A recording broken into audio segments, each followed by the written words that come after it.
Hi, my name is Sindoni. Today's program is entitled Origin of Earth Revealed. What will be revealed today might anger and confuse many of you, or may even shock you about the origin of Earth. Because if what I am about to share with you is true, then our governments and religious orders have been lying to us for a long time.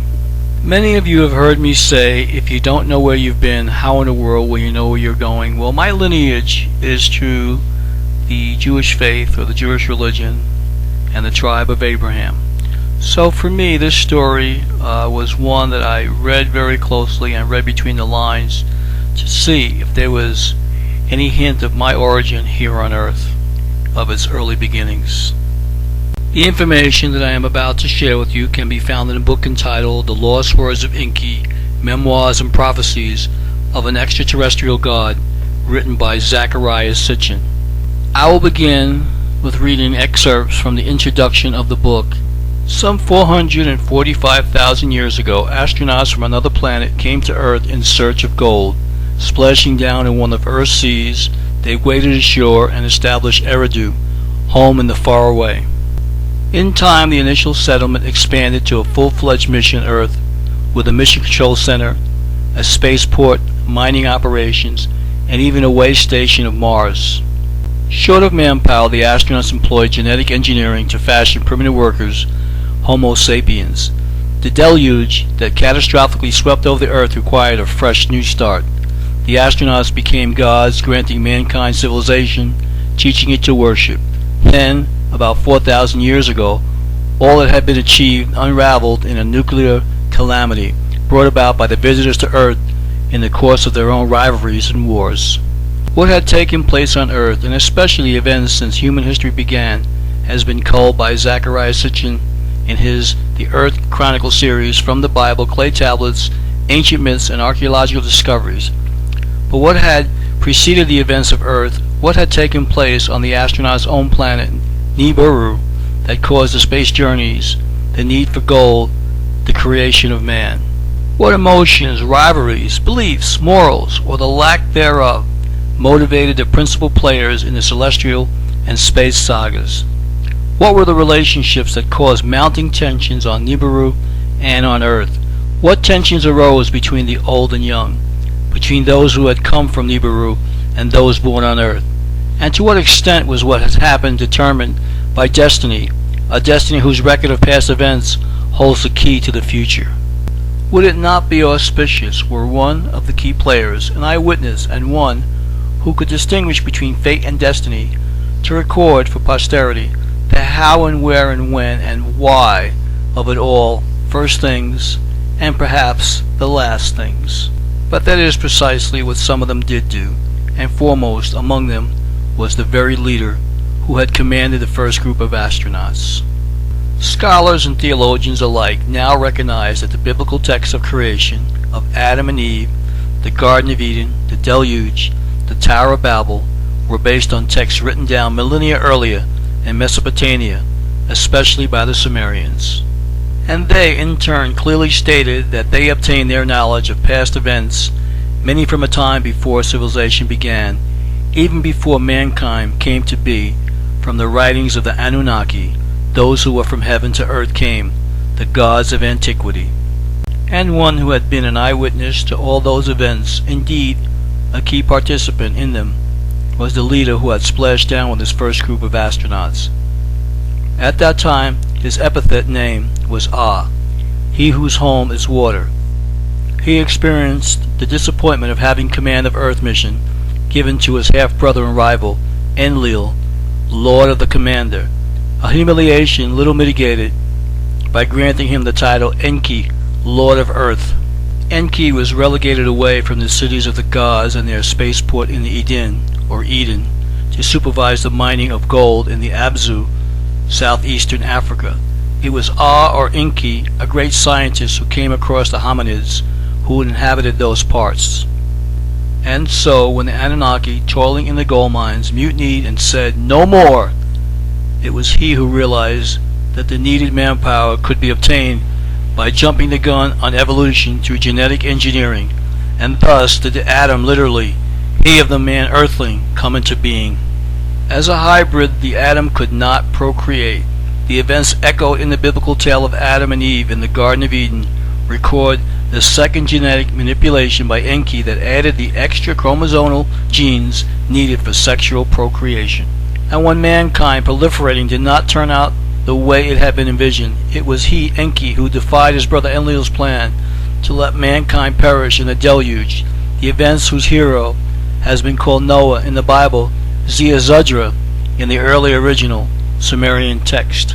So who was Enki? Enki was the firstborn son of Anu, Nibiru's ruler. Enki was well versed in his planet Nibiru and its inhabitants' past. An accomplished scientist, he bequeathed the most important aspects of the advanced knowledge of the Anunnaki, especially to his two sons, Marduk and Ningishzida, who, as Egyptian gods, were known there as Ra and Thoth, respectively. But he also was instrumental in sharing with mankind certain aspects of such advanced knowledge by teaching to select individuals the secrets of the gods. In at least two instances, such initiates wrote down, as they were instructed to do, those divine teachings as mankind's heritage. One called Adapa, and probably a son of Enki by a human female, is known to have written a book titled Writings Regarding Time 1 of the earliest lost books. The other, called Imed-Duranki, was in all probability the prototype of the biblical Enoch, the one who was taken up to heaven after he had entrusted to his sons the book of divine secrets, and of which a version has possibly survived in the extra-biblical book of Enoch. And though Enki was the firstborn of Anu, he was not destined to be his father's successor on the throne of Nibiru. Complex rules of succession, which reflected the convoluted history of the Nibirians, gave the privilege to Enki's half-brother Enlil.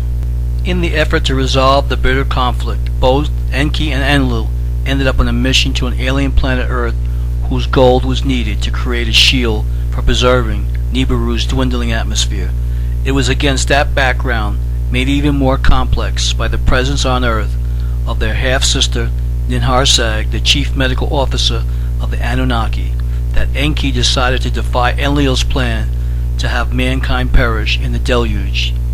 The conflict carried on between the two half-brothers, even among their grandchildren. The fact that all of them, and especially those born on Earth, faced the loss of longevity that Nibiru's extended orbital period provided, added personal agonies and sharpened ambitions. It all came to a climax in the last century of the 3rd millennium BC, when Marduk, Enki's firstborn by his official spouse, claimed that he, and not Enlil's firstborn son, Ninurta, should inherit the earth. The bitter conflict that included a series of wars led in the end to the use of nuclear weapons. The ensuing, through unintended result, was the demise of the Sumerian civilization. The initiation of chosen individuals into the secrets of the gods had marked the beginning of priesthood, the lineages of mediators between the gods and the people, the transmitters of the divine words in the mortal earthlings. Oracles, interpretations of divine utterances were commingled with the observation of the heavens for omens. And as mankind was increasingly drawn to take sides in the godly conflicts, prophecy began to play a role. Indeed, the term to denote such spokesmen of the gods who proclaim what was to come, Nabi, was an epithet for Marduk's firstborn son, Nabu, who had tried on behalf of his exiled father to convince mankind that the heavenly signs bespoke the coming supremacy of Marduk. These developments sharpened the realization that one must distinguish between fate and destiny. The proclamation of Enlil, sometimes even of Anu, that used to be unquestioned, were now subjected to the scrutiny of the differences between Nam, a destiny, like the planetary orbits whose course had been determined and was unchangeable, and Namtar, literally a destiny that could be bent, broken, changed, which was fate. Reviewing and recalling the sequences of events and the apparent parallelism between what had happened on Nibiru and what took place on Earth, Enki and Enlil began to ponder philosophically what indeed was destined and could not have been avoided, and what was just fated as a consequence of right or wrong decisions and free choice. The latter could not be predicted. The former could be foreseen, especially if all, as the planetary orbits, was cyclical. If what was shall be again, if the first things shall also be the last things. The climactic event of the nuclear desolation sharpened soul-searching among the leaders of the Anunnaki and raised a need to explain to the devastated human masses why it came to pass this way. Was it destined, or was it just the result of an Anunnaki-made fate? Was anyone responsible? Is there someone accountable? In the councils of the Anunnaki on the eve of the calamity, it was Enki who stood alone in opposition to the use of the forbidden weapon. It was thus important for Enki to explain to the suffering remnants hot that turning point in the saga of extraterrestrials who had meant well but ended as destroyers had come to pass. And who but or Enki, who is also known as, who was the first to come and an eyewitness to it all, was most qualified to tell the pause so that the future could be divined. And the best way to tell it all was as a first-person report by Enki himself. That he, Enki, recorded his autobiography is certain, for a long text stretching over at least 12 tablets discovered in the library. Nippur quotes Enki as saying, "When I approached Earth, there was much flooding. When I neared its green meadows, heaps and mounds were piled up at my command. In a pure place I built my house, an appropriate name I gave it." The long text continues to describe how or Enki then assigned tasks to his lieutenants, putting their mission to Earth in motion. Numerous other texts that relate varied aspects of Enki's role in the ensuing developments serve to complete Enki's tale. The autobiographical memoirs and insightful prophecies of an extraterrestrial god were presented, and they were dictated in text to a chosen scribe, a book of witnessing to be unsealed at an appropriate time. It brings to mind Yahweh's instructions to the prophet Isaiah, 7th century BC. "Now come, write it on a sealed tablet, as a book engrave it. Let it be a witnessing until the last day, a testimony for all time." Isaiah 30th chapter 8th verse. In dealing with the past, Enki himself perceived the future. The notion that the Anunnaki, exercising free will, were masters of their own fates, as well as the fates of mankind, gave way in the end to a realization that it was destiny that, when all was said and done, determined the course of events, and therefore, as the Hebrew prophets had recognized, the first things shall be the last things.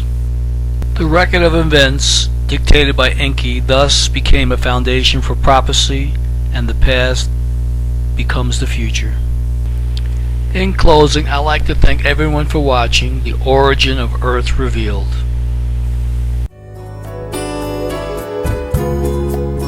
How I know